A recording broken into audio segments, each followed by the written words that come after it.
اسرائیلی forces کی نہتے فلسطینیوں پر بمباری، مزید 59 فلسطینی شہید، 315 زخمی، امدادی مراکز جانے والے کو نشانہ بنایا گیا۔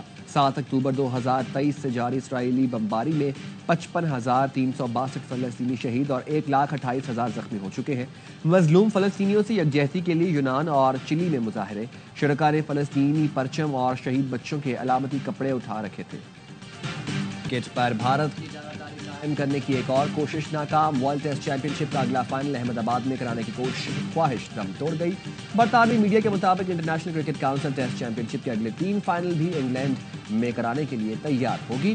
جون میں برطانیہ کو فائنل کی میزبانی کے لیے موزوں قرار دے دیا۔ کراچی صدر ریگل چوک کے قریب دکانوں میں آگ لگ گئی، فائر بریگیڈ کی 3 گاڑیاں آگ بجھانے میں مصروف۔ آگ مارکیٹ کے میزنائن فلور میں بجلی کے تاروں میں لگی۔ مارکیٹ کے بلائی منزلوں پر رہائشی فلیٹس کو خالی کرا لیا گیا۔ اور کراچی میں دوپہر 3 بجے کے بعد بادل بننے کا سلسلہ شروع ہوگا۔ محکمہ موسمیات کے مطابق شہر کے مختلف علاقوں میں ہلکی اور گرج چمک کے ساتھ بارش ہو سکتی ہے۔ پنجاب، خیبر پختونخوا، کشمیر اور گلگت بلتستان میں بھی تیز ہواؤں کے ساتھ بادل برسنے کی پیشگوئی۔